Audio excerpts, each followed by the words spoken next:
Erev Tov, bonsoir à toutes et à tous. On se retrouve avec Midreshet Yehuda Manitou pour une conférence exceptionnelle. Ce n'est pas une conférence régulière, même si on a déjà eu le plaisir d'entendre le professeur Elisheva Revel.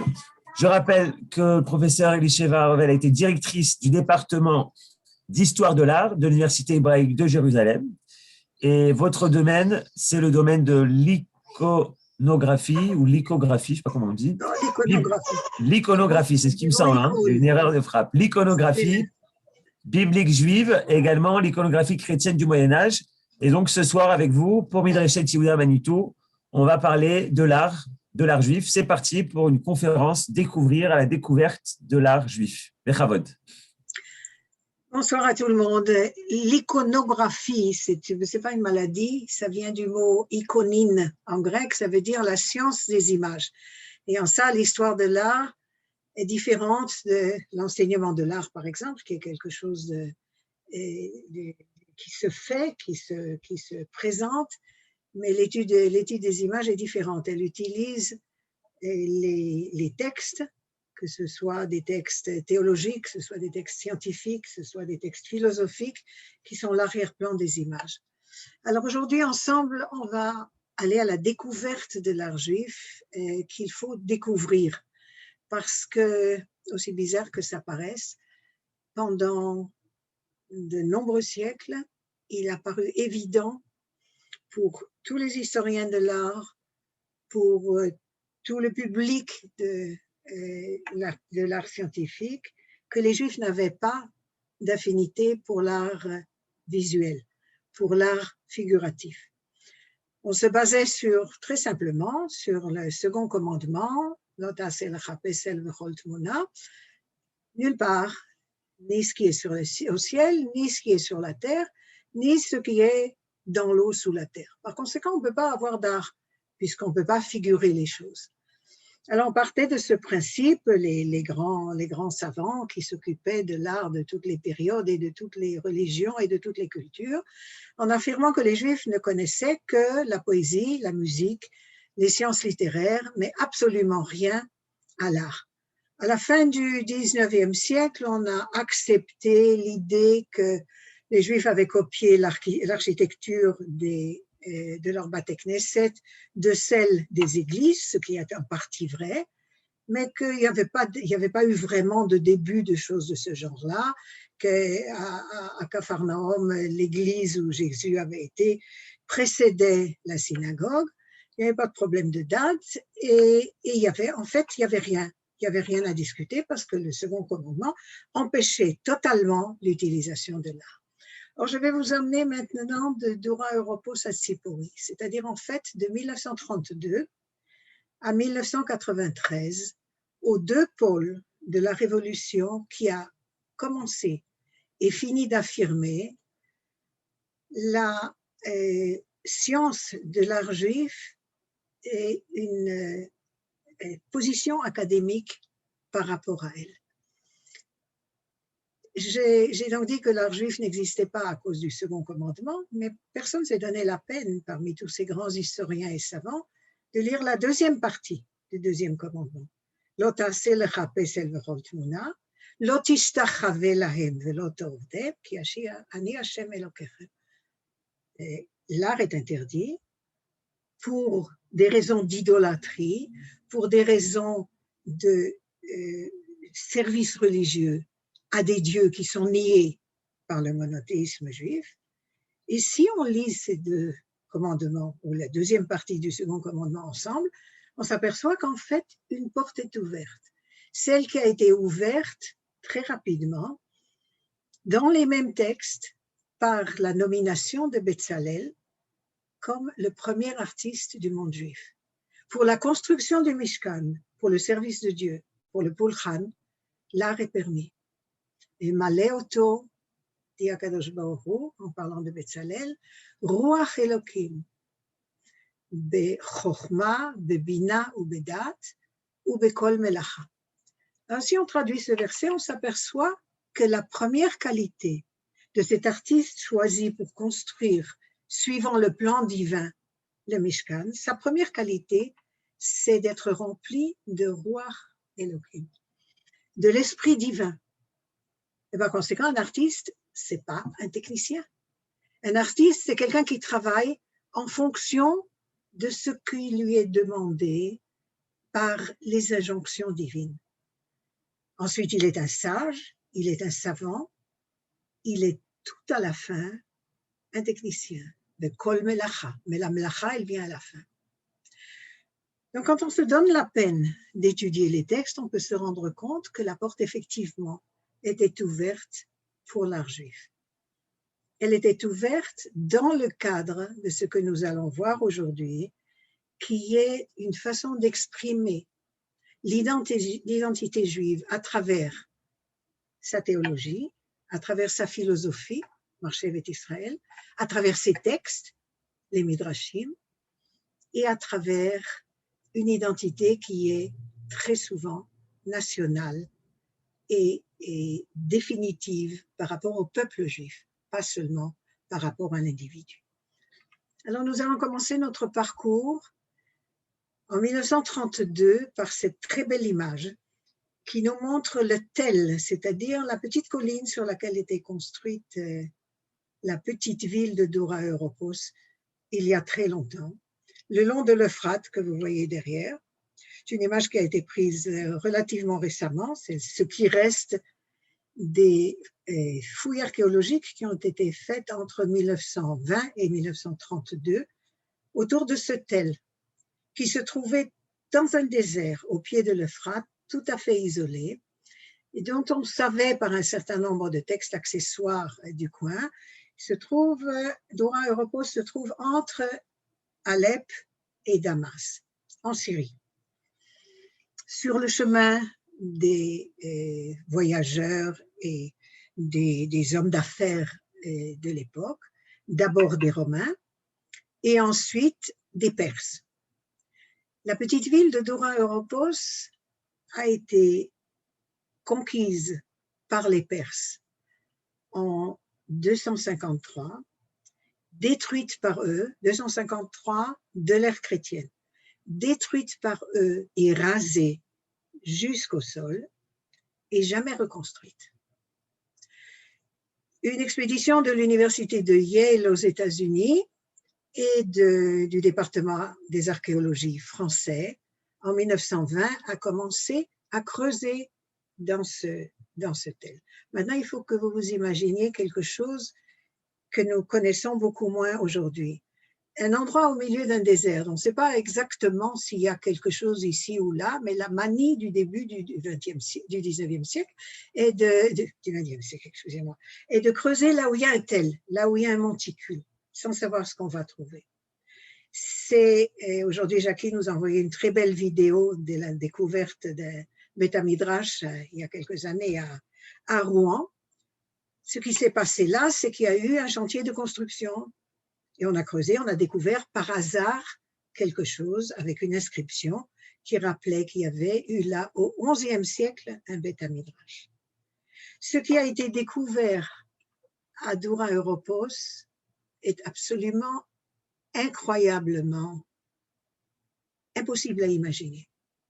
Dans ce petit monticule, entre 1920 et 1932, on a découvert des chambres d'un petit village où vivaient des gens, où il y avait des magasins, et puis 3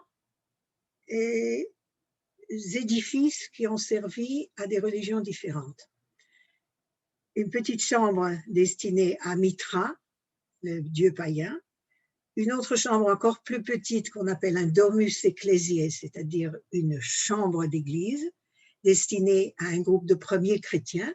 On doit se rappeler que la chrétienté est devenue une religion et reconnue par l'Empire romain en 313 seulement. Nous sommes ici entre 240 et 253 où le village a été détruit.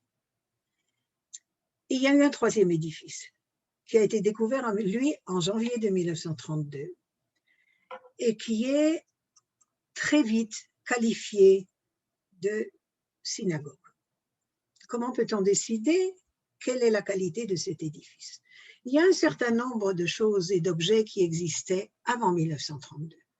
Par exemple, les premières pièces de monnaie qui se trouvaient quelque part dans un certain nombre de musées, le musée Bezalel n'existait pas avant la création de l'État d'Israël. Et ça, ce sont des pièces des derniers des Hashmonaïm, de Mattathias Antigonos, au IIe siècle avant l'ère chrétienne, et on y trouve la menorah et une esquisse du Shulchan Lechem Apanim. En 81 de l'ère chrétienne, après la chute du temple, les Romains construisent un arc à Titus, certains d'entre vous l'ont sûrement déjà vu, et à l'intérieur, un relief, un bas-relief montre le transport de la menorah depuis Jérusalem au temple jusqu'à Rome, et à côté d'elle, le Shulchan Lechem Apanim, par les prisonniers du peuple juif qui sont arrivés avec les objets à Rome.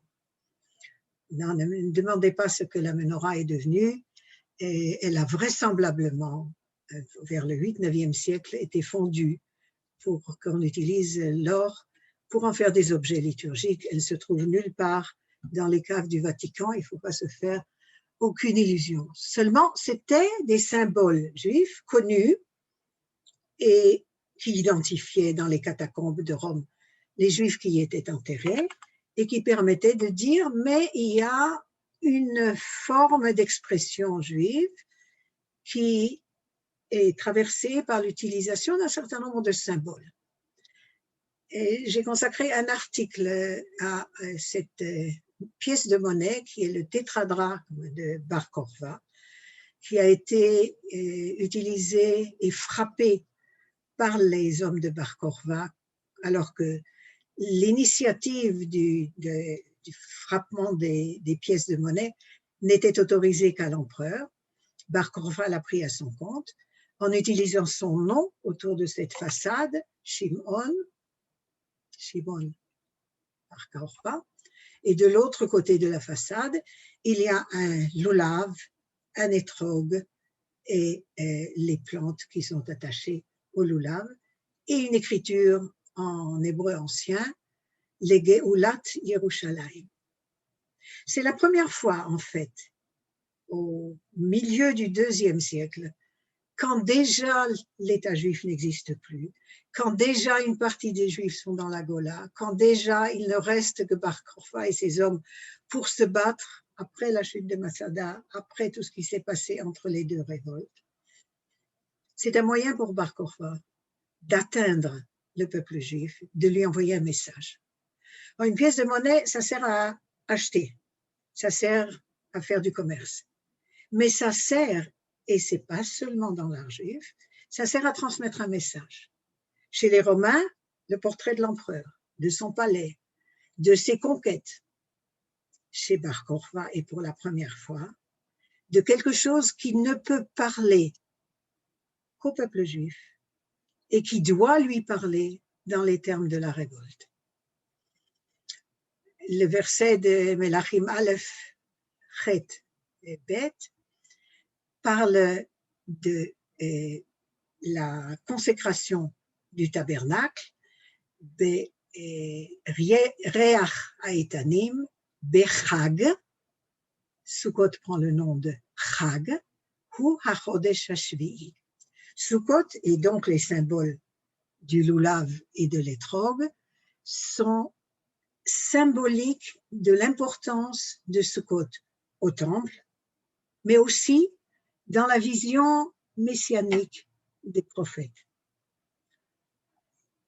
Et il faut rappeler des textes importants comme celui que je vais vous montrer là à l'instant, de Zacharia, Yudalet Tetzain, Vaya Kol Hanotar Mikol Hagoyim, c'est-à-dire à l'époque où il ne restera plus que les peuples qui se seront battus contre le peuple juif. Abaim el Yerushalayim, c'est la condition, qui viendront à Jérusalem.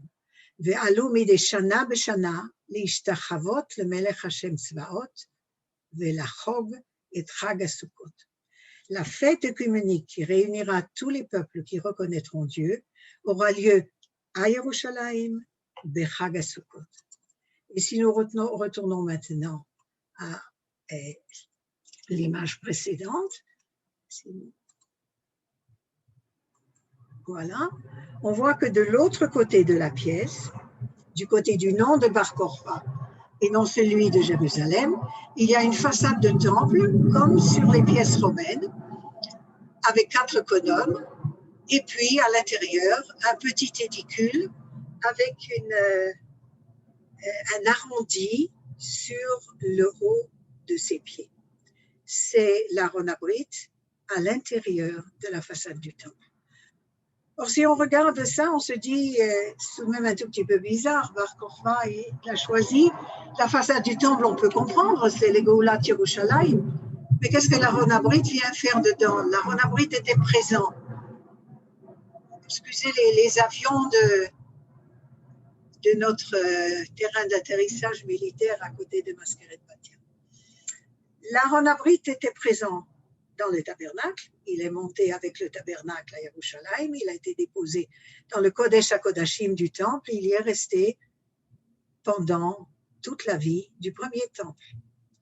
Quand le premier temple a été détruit, 600 années se sont passées jusqu'à cette image de Bar Kokhba. Et pendant ces 600 années, pendant toute l'existence du second temple, le Kodesh HaKodashim était vide. L'Aaron Abrit avait disparu. Il y a plusieurs versions, aucune version définitive, on ne sait pas comment. Il avait disparu et il ne devait pas être refait. Aucun des objets du temple ne devait être refait. Al-Pi Halacha et les textes de la Mishnah et la Gemara le confirment. Alors il n'y avait rien dans le temple. Le Kohen Agadol qui entrait une fois par an, rappelez-vous du Moussaf de Yom Kippour et de Masechet Yoma, il rentrait une fois par an dans le Kodesh HaKodashim, il posait son encensoir sur le Even Ashtia, sur la pierre de construction du monde, il prononçait le nom divin, le peuple à l'extérieur tombait à genoux, et il ressortait sans qu'il y ait eu aucun objet réel, même cette armoire qui contenait les siffrets Torah, le vase de manne, les Luchot Abrit et le bâton d'Aaron qui le désignait à la Keuna, il n'y avait rien. C'est exactement le contraire de ce qu'ont dit les Romains quand ils sont entrés, quand ils ont pris Jérusalem. Ils étaient convaincus d'y trouver une tête d'âne. dont ils pensaient que les Juifs se servaient pour leur culte. Et il y a un seul écrivain romain, Tertullien, qui écrit « Des têtes d'âne, il n'y en a point ». Alors pourquoi Bar Kokhba fait-il cela?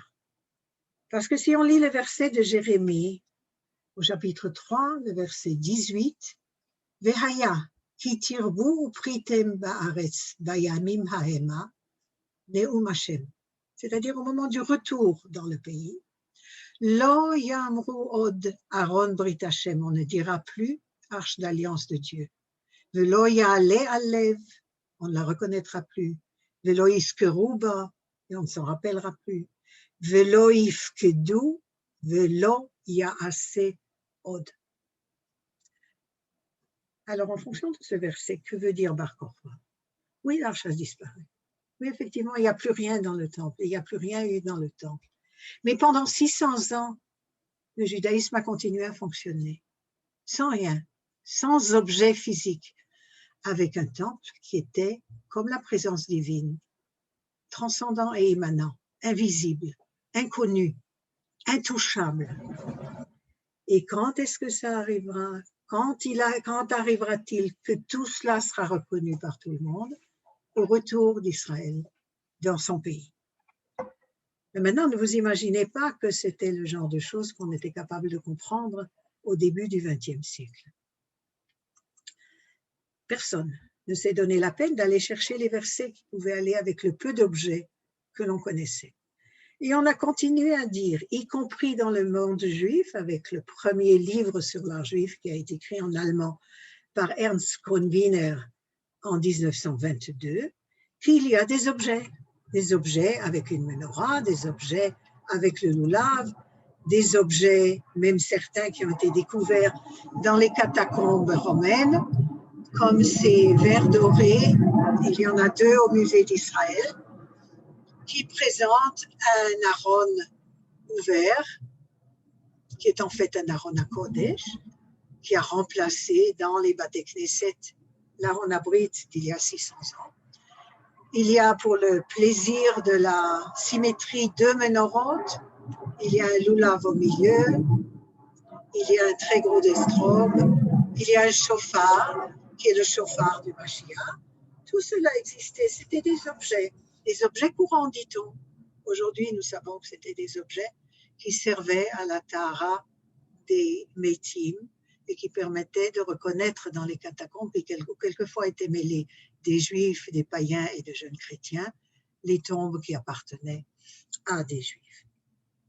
En 1898, il s'est passé quelque chose qui a changé, pas rapidement, mais petit à petit, la définition de l'art juif. Vous avez dû entendre parler de la Haggadah de Sarajevo.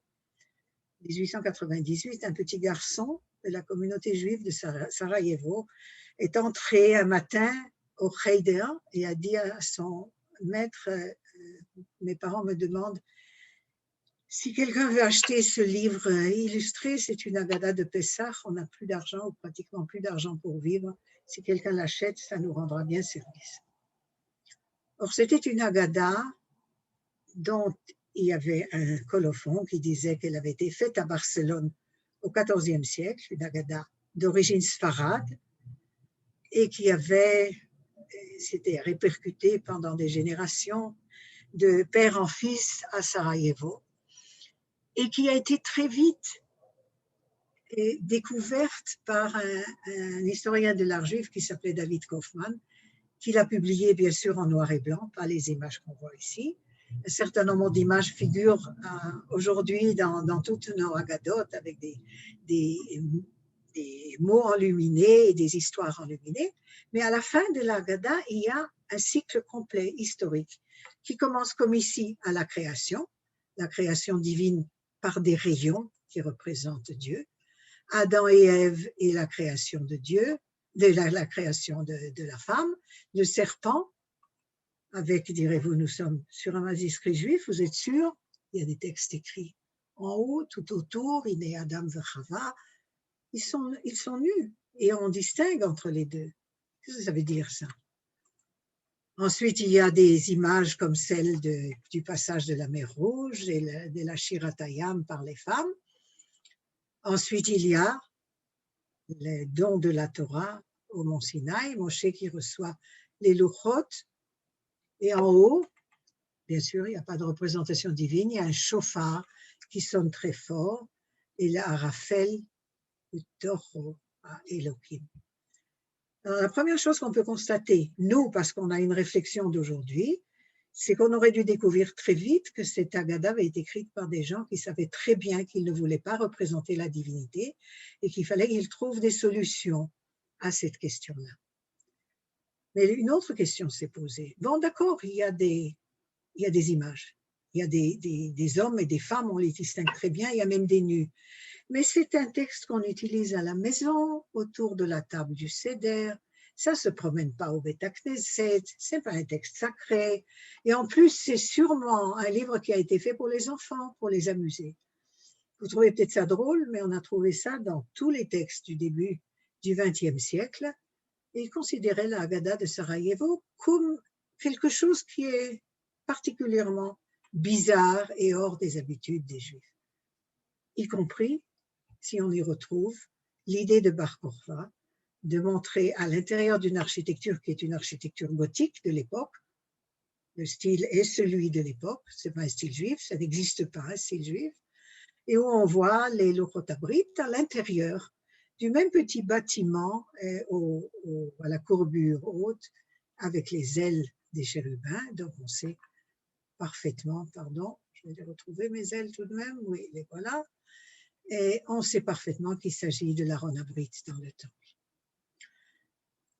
En 1932, on découvre donc cette espèce de bâtiment bizarre que je vais vous montrer tout de suite à Dora Europos.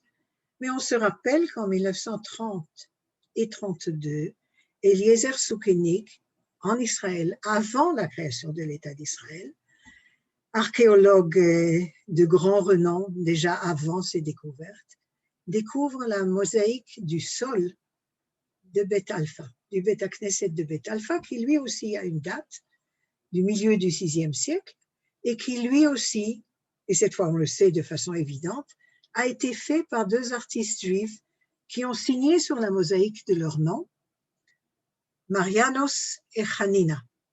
Donc deux noms qui sont différents, un nom grec et un nom araméen, ce qui prouve que ces artistes avaient un contact avec le monde extérieur. Et on y retrouve une mosaïque divisée en trois parties. La partie supérieure, c'est celle que vous voyez là, qui ressemble de façon incroyable aux petites assiettes que vous avez vues dans la catacombe de Rome, qui sont du IVe siècle. Nous sommes ici au VIe siècle, deux ménorotes et l'Aaron Abrit, avec des images de chérubins qui sont des oiseaux. Mieux que ça, le deuxième panneau est celui du sacrifice d'Isaac. Vous allez me dire, l'artiste, il ne savait pas bien dessiner, hein? Il avait vraiment le nombre de pattes qu'a l'âne est vraiment très bizarre. Et la haille accrochée au buisson, il est assis sur son derrière. C'est très curieux, ça. Et vraiment, il ne savait rien faire. Ce n'est pas du tout ça. C'est une façon de traduire l'art figuratif et d'en faire une forme d'art abstrait. Les personnages ont tous la même figure. Ce qui distingue l'histoire, les éléments de l'histoire, c'est l'écriture. C'est ce que nous avons sur un sol de Beth Knesset, Abraham, Yitzhak, Hine Ha'ail, au cas où on n'aurait pas compris, et une main avec des rayons qui est les Yad Hashem, Yad Yemin chez Hashem, et les textes utilisent ce terme, une main qui parle, elle dit Al Tishlach. Elle parle à Abraham et Abraham arrête de s'approcher de Yitzhak avec son grand couteau. Et à la place, il va trouver, et c'est la raison pour laquelle le bélier est assis sur son derrière, il va trouver le bélier qui, d'après le Midrash, attendait, il a été créé Ben Hashmashot, il attendait depuis la création du monde d'être utile. Un ange l'a fait descendre comme par une poulie et l'a attaché à un arbre, et c'est la raison pour laquelle il reste encore assis sur son derrière. Là, on est au VIe siècle. Ça aurait pu paraître évident qu'il se passe là quelque chose de tout à fait extraordinaire. Et même Soukenik dit encore, il y a eu des périodes où l'art figuratif a été accepté. Il y a eu ce qu'il appelle des périodes laxistes, des périodes qui permettent. Mais dans l'ensemble, l'art figuratif n'a pas existé avant ces quelques exemples de l'époque byzantine. Maintenant, nous allons pénétrer dans le Beth Knesset de Dora Europos. Et vous constatez tout de suite qu'il se passe quelque chose qui est différent de ce qu'on voit à Beth Alpha, mais différent de façon frappante. Il y a là deux murs qui se touchent. Le premier est celui qui est à l'Occident. Il est tourné vers Jérusalem. Le long de ces murs, il y a ce que nous appelons des registres avec des panneaux, c'est-à-dire des bandes dessinées avec des panneaux qui sont séparés par un trait et dans lesquels il y a des sujets bibliques, et on n'aura pas le temps ce soir de voir tous les sujets bibliques, mais on comprendra très vite qu'il y a ici sûrement un programme. Pour une raison précise, on a choisi un certain nombre de sujets de façon à ce qu'ils servent de message, de lecture à des gens qui sont dans une petite ville et qui probablement n'ont pas accès aux grandes bibliothèques. Dans les grandes bibliothèques de l'époque juive remontent à Alexandrie au IIIe siècle avant l'ère chrétienne. Cette fameuse bibliothèque énorme et pleine de manuscrits juifs et païens qui a brûlé jusqu'au dernier livre. En 1932, personne ne pense à faire le rapport. Il faut comprendre que tout ça a lieu à l'époque où, surtout en Europe, on sent qu'il se passe quelque chose de terrible et on n'a pas le temps à consacrer aux petites histoires des Juifs de Syrie. Il faudra attendre 1952 pour que soit publié le dernier rapport précis et détaillé, le rapport archéologique, des découvertes de Dura Europos par Karl Kreling, à qui nous devons une reconnaissance éternelle, je dirais. Entre-temps, ce qui se passe à Dura Europos est ce qui nous empêche d'aller y faire un tour. Les fresques ont été enlevées du mur sous la surveillance des archéologues de l'université de Yale. Elles ont été décollées, emportées au musée national de Damas et reconstituées, c'est ce que vous voyez maintenant, dans une petite pièce qui est toujours fermée. Je ne sais pas ce qu'elle est aujourd'hui, peut-être qu'il n'en reste rien du tout, qui est fermée à clé et dont on a eu l'accès depuis cette époque qu'au compte-gouttes. Les photos que nous avons là sont pas très bonnes parce que l'état des fresques n'est pas bon. Et par chance, elles ont été photographiées, les couleurs reconstituées à la reconstitution qui existe aujourd'hui dans la galerie des arts de l'université de Yale, qui s'est appropriée une partie de ces copies, heureusement. Et une des grandes historiennes de l'art juif, peut-être la plus grande de notre génération, Gabrielle Sedraina, qui était une de nos très grandes amies, à Daniel et à moi. En 1900, si je ne me trompe pas, c'était 94 ou 95, a eu le culot phénoménal de demander au ministère de l'Intérieur français un passeport neuf qui soit vierge de ses visas israéliens. Et avec ça, elle est allée en Syrie. Elle a dit qu'elle faisait partie du CNRS, qui était vrai, elle avait des papiers pour le prouver, qu'elle voulait qu'on lui ouvre la pièce où est gardée la synagogue de Dura Europos. Et elle l'a photographiée. Une partie de ses photos sont ici. Tout le reste est à l'université, après son décès à l'université à Jérusalem. Et depuis, personne n'a remis les pieds dans cette petite pièce, aucun juif en tout cas, et personne ne s'en est vanté. Et aujourd'hui, je dois dire qu'avec ce qui se passe, j'ai toujours promis à mes étudiants, quand ce cours commençait l'introduction à l'art juif, je leur promettais en début d'année, bli neder, de les emmener à Dura Europos tous ensemble et on allait voir les fresques. Et peut-être la génération suivante de mes étudiants, mais nous sûrement pas. Alors on va commencer à regarder ce qui s'est passé à Dura Europos. Ce qui est là, elle est mauvaise ma photo, mais c'est pas grave, on voit l'emplacement du Beth Knesset, de la petite maison qui servait de Beth Knesset, dont le mur était adossé aux murailles extérieures de Dura Europos. Celles-là ont été consolidées par des sacs de sable qui, par chance, sont retombés quand la muraille a été forcée par les Perses, sont retombés en écrasant le toit à l'intérieur du Beth Knesset et ont recouvert en grande partie d'abord le mur occidental qui était appuyé contre les murs extérieurs et l'intérieur du Beth Knesset. Quand en 1932, on a rouvert ce Beth Knesset sans savoir qu'il était là, les fresques ont été conservées par l'humidité du sable. Une chose était certaine, c'est que rien n'avait été changé entre 253 et 1932.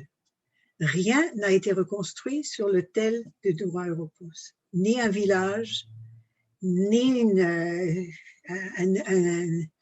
édifice religieux. Il y paissait des moutons, c'est à peu près tout ce qui est arrivé pendant tous ces siècles.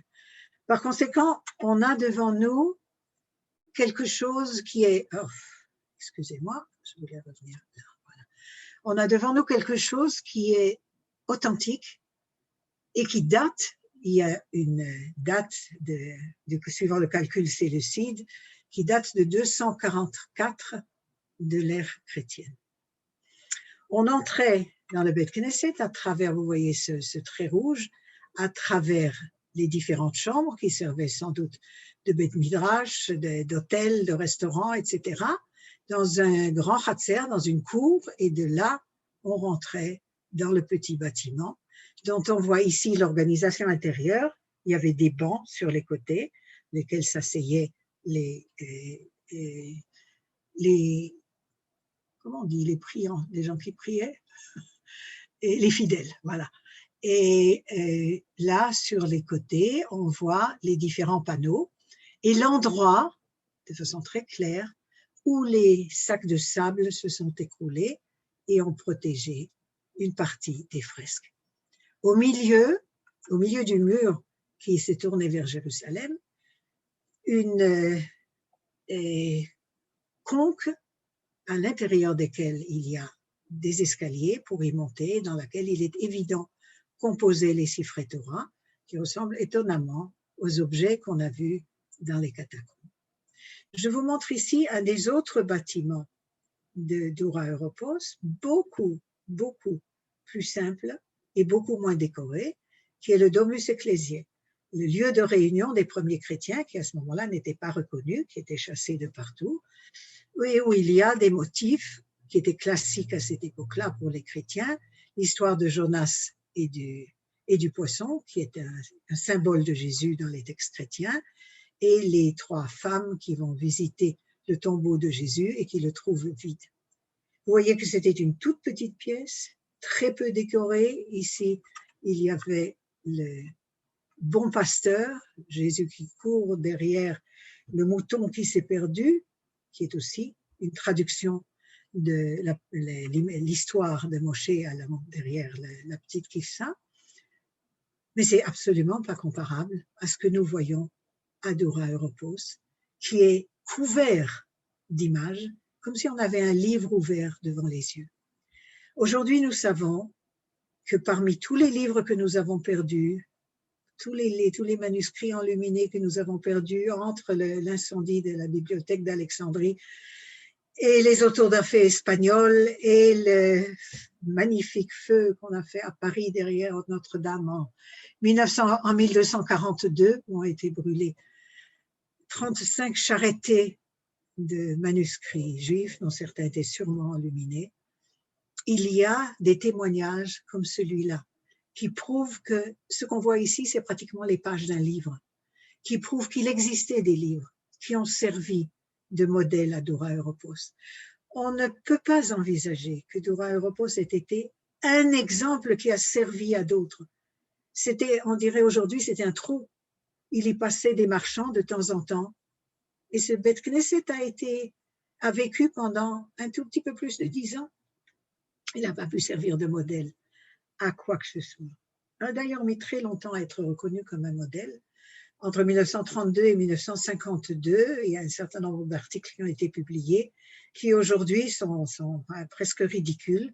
C'est pas un édifice juif, les juifs ne peuvent pas avoir utilisé des figures, mais c'est surtout pas, si c'est juif, c'est une secte juive qui ne reconnaît pas les textes, ou bien, alors ça c'était je crois la meilleure de toutes, c'était un Beth Knesset conservatif. Alors, c'est une façon de coller des étiquettes modernes sur le IIIe siècle. Ça dépasse vraiment les limites de l'entendement et c'est écrit par de grands savants. Après Kreiling, on a commencé à se poser des questions et à se demander pourquoi toutes ces choses-là sont ensemble et comment peut-on en expliquer les détails. Vous voyez ici l'espèce d'arrondi dans lesquels il y avait les siffrés Torah et autour de lui, 4 panneaux, les uns au-dessus des autres, où on a cru au début qu'on voyait 4 fois Moshe, qu'on a compris que Moshe n'était pas précisément la personne à qui on dédiait un Beth Knesset, parce que le culte de la personnalité n'était pas particulièrement prisé, ni par les textes, ni par l'histoire à cette époque-là. On s'est demandé qui sont-ils. Il faut commencer par la fresque qui se trouve, le temps passe trop vite pour moi là aujourd'hui.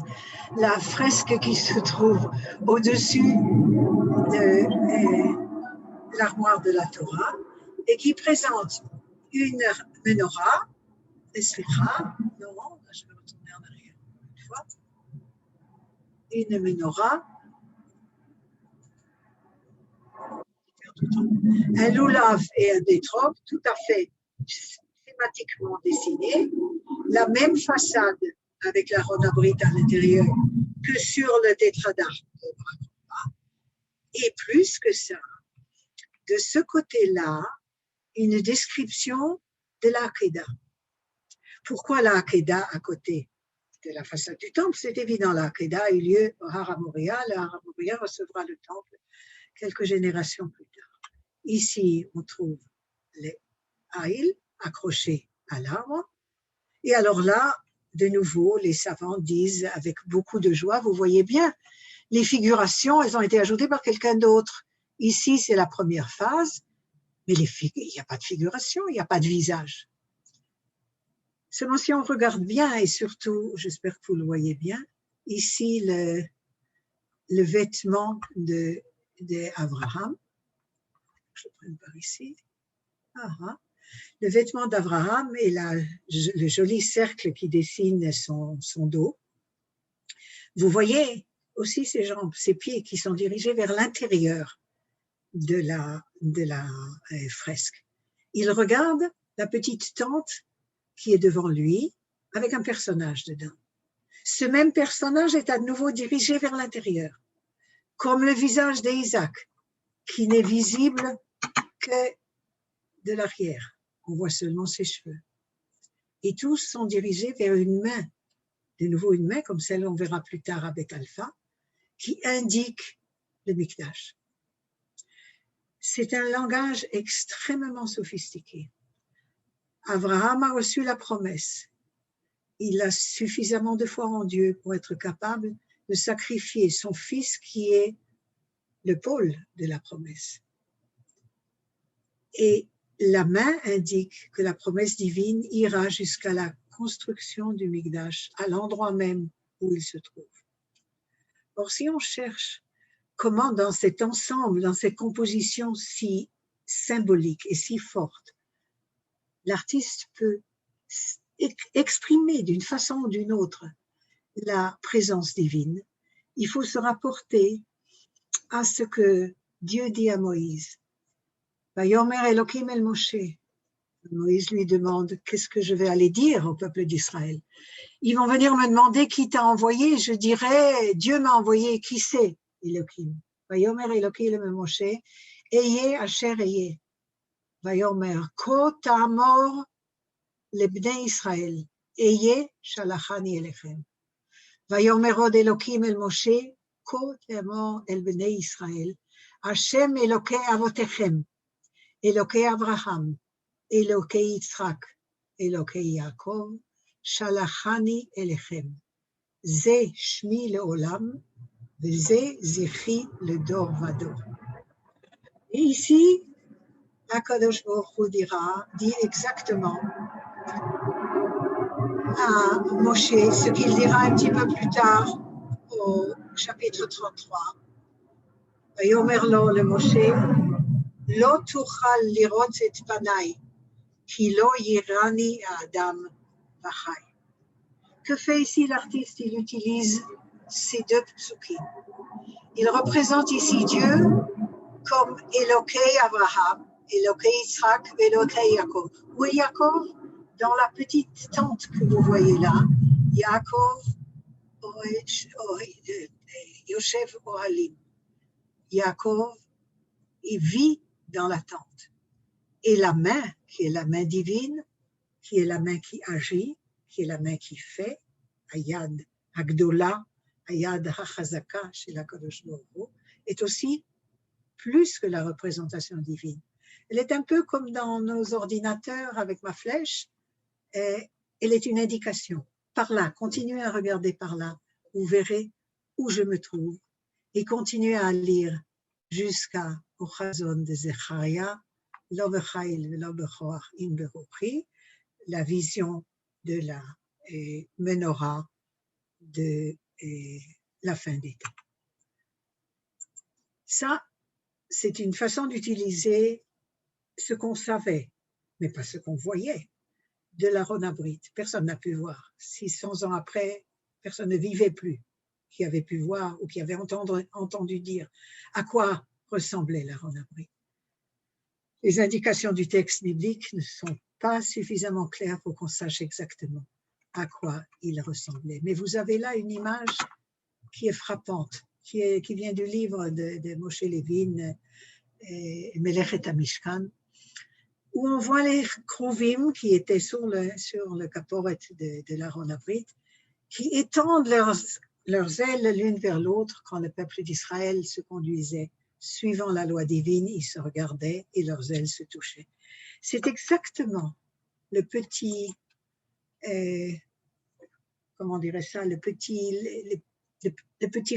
maintenant je commence avec les mots, le petit demi-cercle qui se trouve au-dessus de l'édicule qui représente l'Aaron Habrit. Mais il y a à Dura Europos beaucoup plus que des compositions qu'il faut déchiffrer symboliquement et que seul un juif peut déchiffrer. Si on ne revient pas à ces textes-là, on est incapable de les comprendre. La sortie d'Égypte, Moshe est représenté 2 fois comme un héros de l'art grec. 2 fois. Une fois, on lit de droite à gauche, mais on lit un certain nombre d'images mélangées. Il part d'Égypte, il emmène les Juifs, il y a les Égyptiens qui suivent, et ici, il se noie. Ce système d'utilisation d'une image continue est un système qui est connu dans l'art païen. Il n'a pas été inventé par le judaïsme, il n'y a absolument rien de neuf dans les techniques d'ici. Par contre, il y a des choses absolument passionnantes. Et ici, par exemple, il faut que je retourne de nouveau, c'est allé trop vite, aux quatre panneaux qui sont des 2 côtés de la composition centrale. Du côté gauche, en haut, on voit Moshe qui monte chercher les tables de la loi, et du côté droit, Moshe devant le Snea Boer. Maintenant, nous avons appris quelque chose. Il faut lire à Dura Europos de droite à gauche, suivant l'écriture hébraïque. Pourtant, il n'y a pas d'écriture, il n'y a pas de texte. Mais on continue à lire les images comme on lit le texte. En bas, on trouve Irmiyahu, à côté de l'Aaron Habrit, recouvert des couvertures qu'on utilisait quand il était en voyage, et Abraham dans la lune, et les étoiles sont les témoins de la promesse. Maintenant, il faut qu'on regarde effectivement, pas seulement la main qui descend du ciel et qu'on voit très très mal, mais vous voyez ici des étoiles, des doigts, c'est la preuve de la présence divine, la preuve de l'intervention divine sur Moshe. Et les deux, Moshe qui monte à Mont Sinaï et Moshe devant le Snea Boer ont enlevé leurs bottines. Or, devant le buisson ardent, Moshe reçoit l'instruction Sha'al na'alecha meraglecha, enlève tes chaussures, car le sol que tu foules est saint. Il n'y a pas d'indication de ce genre-là du côté de l'Aliyah au Mont Sinaï. Mais regardez bien, si vous arrivez à voir, je ne sais pas ce que vous voyez sur vos écrans, il y a là 2 petits fils qui dépassent du costume de Moshe.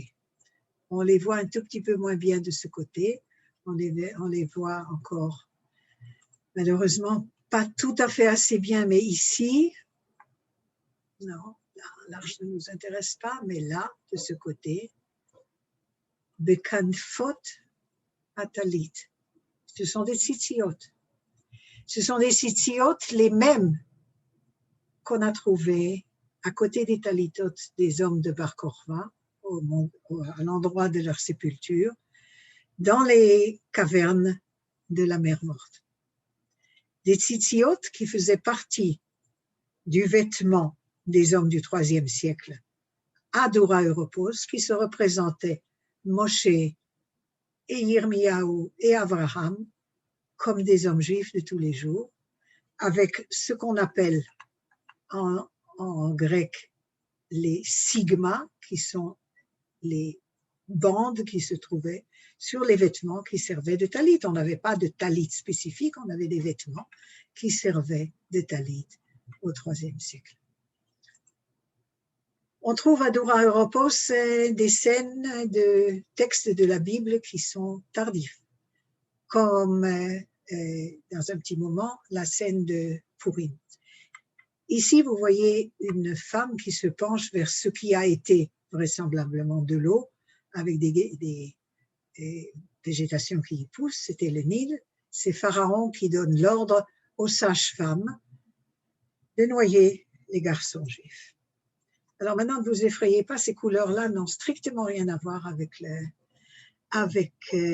l'original de Dura Europos, mais certaines publications publient des dessins qui sont inspirés des images de façon à ce qu'on voit mieux les détails.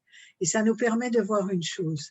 Les sages-femmes que nous avons vues tout à l'heure et qui se trouvent ici, j'en ai du mal avec ce truc-là, qui se trouvent ici, vous les voyez là, elles sont habillées de façon très nette avec un haut brun, ici un haut blanc et une jupe d'un ton rosé. Si on va plus loin,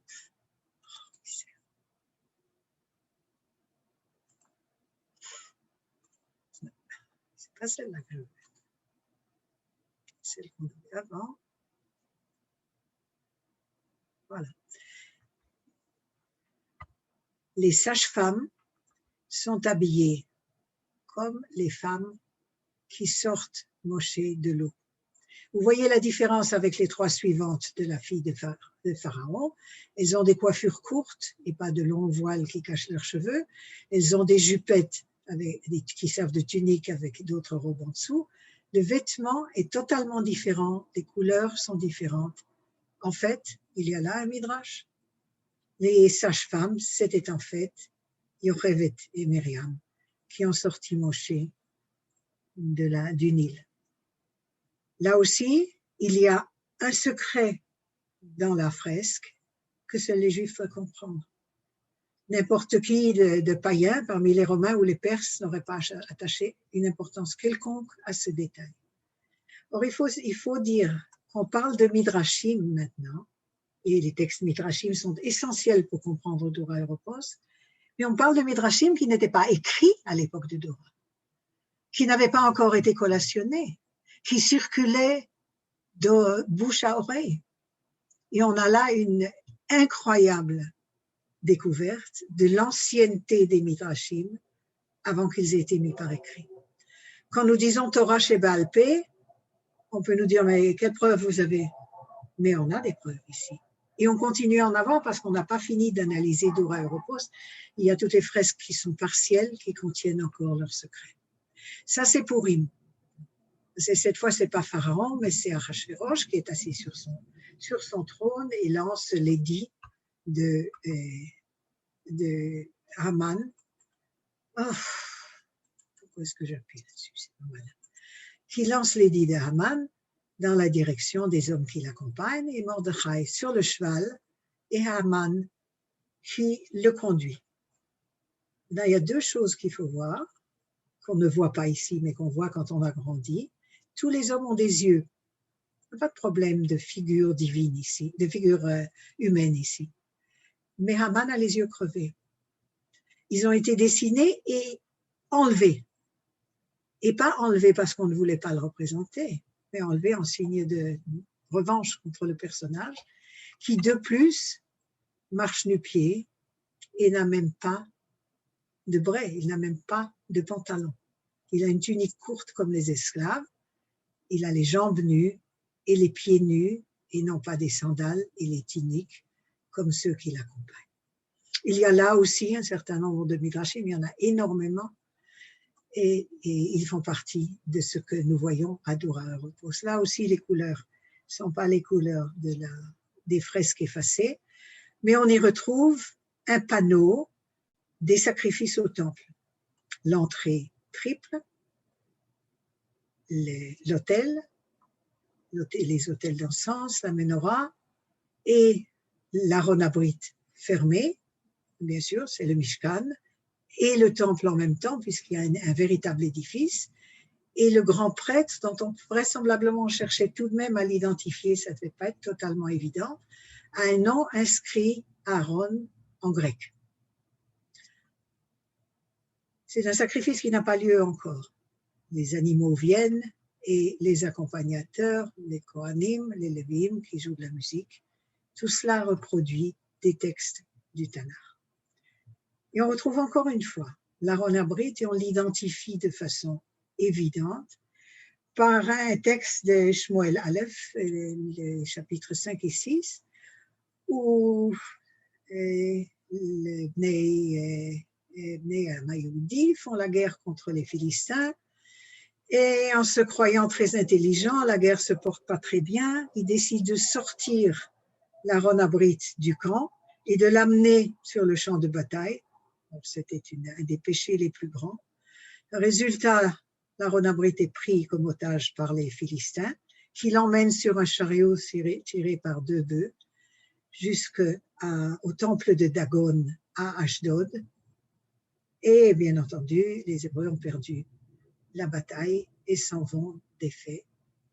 Mais quelques jours après, ils reçoivent une délégation des Philistins qui leur demande de, par pitié, bien vouloir reprendre cette armoire que nous avons pris en prisonnière dans le temple de Dagon, où règnent les statues de la divinité. 2 jours de suite, les statues se sont écroulées, et vous voyez par terre, Dagon a perdu d'abord ses pieds et ses mains, et enfin sa tête et tous ses ustensiles de culte, et l'Aaron retourne dans le camp des Juifs et va commencer sa montée vers Jérusalem. Un autre panneau qu'il faut absolument avoir vu et dont il faut parler, c'est l'histoire d'Élie et des prêtres de Baal, qui lui vient du livre des rois, du premier livre des rois, des chapitres 9 à 12. Et Eliaou décide de finir par tenter de convaincre Achav et le peuple d'Israël du fait qu'ils sont devenus des idolâtres et qu'il n'y a qu'un seul Dieu. Mais il n'y arrive pas en prêchant.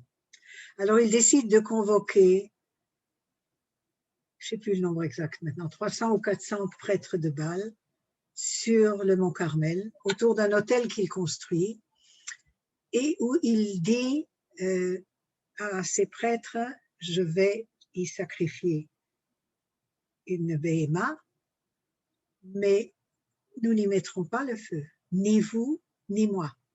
Nous invoquerons nos dieux, et celui qui répondra et mettra le feu à ce sacrifice sera le Dieu véritable. Seulement, il fait encore autre chose, Eliaou. Et vous voyez ici les gens qui viennent, les Hébreux qui viennent l'aider. Ils apportent des cruches d'eau qu'ils versent sur l'autel pour que rien ne puisse s'enflammer de soi-même. Ils apportent encore du bois qui se mouille. Et il dit aux prêtres de Baal, vous êtes les premiers, commencez à prier. Et les prêtres de Baal prient pendant une journée entière. Et quand vient le soir, ils sont épuisés. Et ils continuent à appeler Baal Layanenu. Et Eliaou leur dit, mais continuez, avec plus de force, criez plus fort. Peut-être qu'il dort, peut-être qu'il est occupé. C'est un grand Dieu, il va vous écouter. Ils prient, ils appellent Baal jusqu'à ce qu'il s'écroule. Alors Eliaou se lève et il dit à Dieu, tu veux leur montrer que tu es le seul Dieu? Alors il faut le prouver maintenant. Envoie ton feu sur le sacrifice. Et là, on voit effectivement le feu sur le sacrifice et les prêtres de Baal qui n'en croient pas leurs yeux. Mais c'est expliqué par un autre élément midrashique qu'on ne connaît plus, je crois, aujourd'hui, on s'en sert très peu. Un autre élément midrashique qui montre l'intérieur de cet autel, avant que le feu soit tombé dessus, avec un petit bonhomme qui était censé, pour les prêtres de Baal, se débrouiller pour allumer le feu, même si c'était de l'intérieur, avant que les Hébreux ne puissent le faire.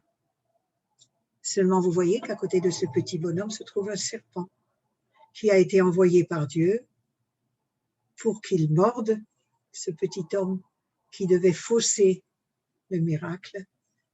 Et ainsi, le feu est tombé sur l'eau et a brûlé le sacrifice. L'utilisation du Midrash est encore une fois la preuve que ce Beth Knesset est un Beth Knesset non seulement de Juifs, mais de Juifs qui connaissaient la Torah Béal-Pé et qui s'en servaient pour transmettre des messages. Les messages contre les païens, contre l'idolâtrie, contre l'entourage de la petite communauté de Dora Aéropos. Un des panneaux les plus significatifs de ce message, c'est le panneau de Yecheskel, du Perek Lamed Zayin, c'est-à-dire du chapitre 37 de Yecheskel, qui nous est trop bien connu malheureusement en Israël parce qu'il est lu dans tous les Yemei Zikaron et dans les périodes de deuil. Dans ce Perek, les traductions que j'ai ici, c'est d'une conférence que j'ai faite en anglais. הייתה עליי יד האלוקים והוציאני ברוח השם ויניחני בתוך הבקעה והיא מלאה עצמות. 3 fois de suite, une main descend du ciel et cette fois, c'est Yad HaElokim. Dieu n'est jamais représenté dans l'art juif autrement que par une main. Yad HaElokim, qui prend le prophète par les cheveux et le dépose dans la bika. La bika est pleine des atzamot, on les voit, ce qu'on appelle en latin des membra disjecta, c'est-à-dire des mains, des pieds, des têtes réparties là. Et Yecheskel reçoit l'ordre de prophétiser. Il reçoit l'ordre, il n'est pas, comme dans la conception chrétienne, celui qui fait les miracles. Il reçoit l'ordre de parler pour que Dieu accorde les miracles. Et alors on voit le deuxième panneau. Oui, ce qu'elle est figurée, encore une fois, c'est très difficile à voir, avec des tas de petits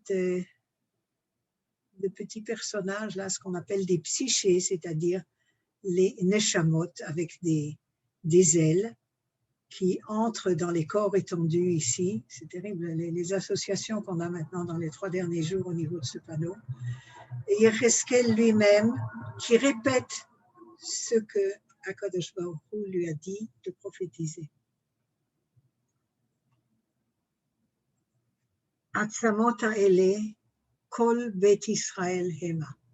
Et si vous comptez les personnages derrière, ce sont les 10 tribus qui ont été perdues. Atzamot ha'ele kol bet Israël hema. Akadosh Baruch Hu parle maintenant. Ine ani poteach et kivrotechem ve'eleti etchem mikivrotechem ami ve'eveti etchem al admat Israël. Il y a ici une scène de ce passouk de résurrection, de ce chapitre entier de résurrection, qui explique que la résurrection, la vie après la mort, le Triyat HaMetim, dans la tradition juive, ne peut se faire qu'avec 2 éléments indispensables. Le premier pour tout le peuple juif, qui comprend les 10 tribus, et non pas une résurrection individuelle, comme à ce moment-là l'affirme la chrétienté naissante, et uniquement et seulement à l'Admat Israël. Ce chapitre qui est ici proposé à Dora Aéropos en détail sur 3 panneaux marque le Beth Knesset, le programme du Beth Knesset, de sa signature. L'histoire du peuple juif va dans une seule direction, de la création à la promesse, de la promesse à la rédemption, Et la rédemption inclut la résurrection du peuple d'Israël sur sa terre. Je voudrais ajouter un mot important parce que je ne suis pas sûre que le public aujourd'hui s'en souvient. Quand Yigal Yadin a fait les fouilles à Matsada, dans les années 60, après la naissance de l'État, il était un général qui était archéologue aussi, et il était le fils d'Eliezer Soukenik qui avait découvert la mosaïque de Beth Alpha. Lui, il a découvert la Matsada juive, il a découvert la Matsada des combattants de Beta et de Bar Kokhba. Il a identifié le Beth Knesset à Matsada et il a ouvert le sol de la petite pièce qui avait servi de Gniza au Beth Knesset à Matsada et qui était rempli de manuscrits. Le premier fragment de manuscrit qui se trouvait sur le dessus, juste en dessous de la couche de terre, qui est apparu et qu'il a pris en main, et qu'il a identifié immédiatement, c'était le Perek Lamed Zayin de Yecheskel. Il avait été placé là de façon évidente par les combattants de Matsada pour qu'un jour, on ouvre la Kniza et on le trouve. Entre Matsada en 70 et les fouilles de Yigal Yadin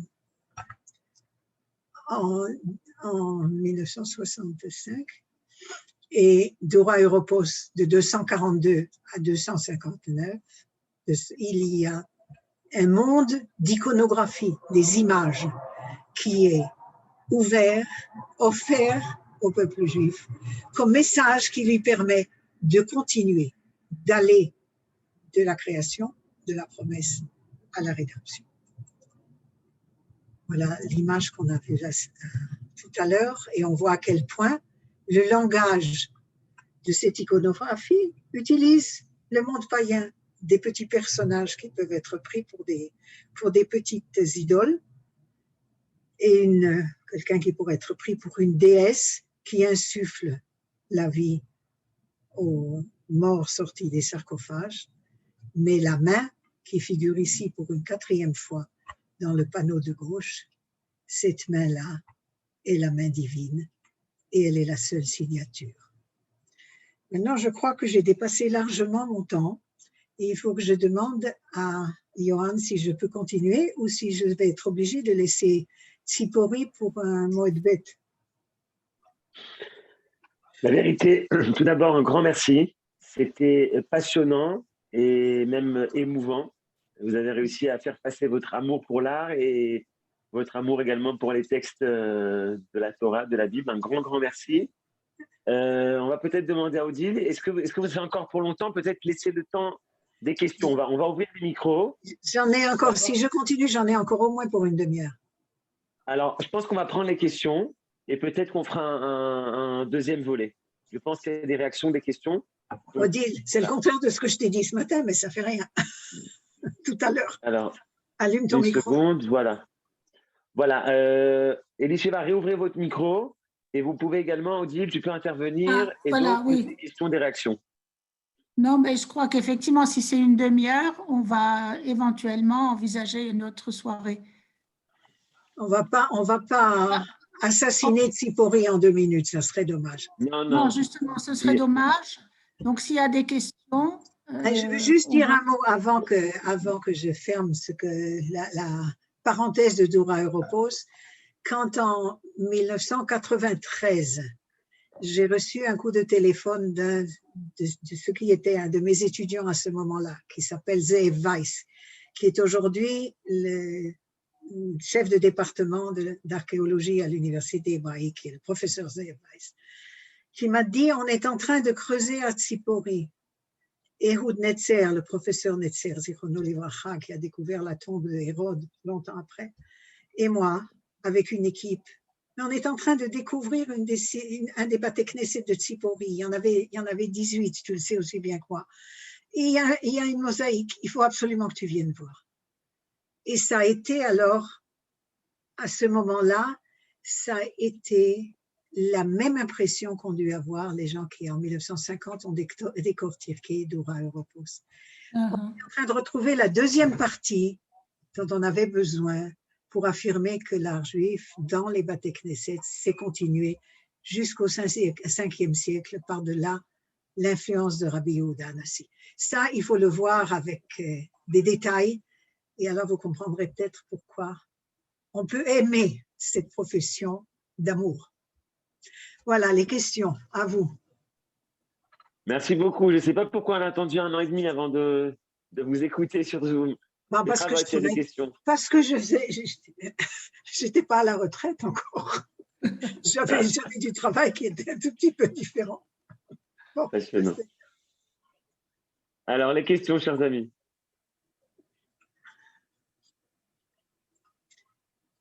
S'il n'y en a pas, c'est que j'ai été convaincante. Ou alors, leurs micros ne sont pas ouverts. Non, les micros, vous pouvez ouvrir vos micros.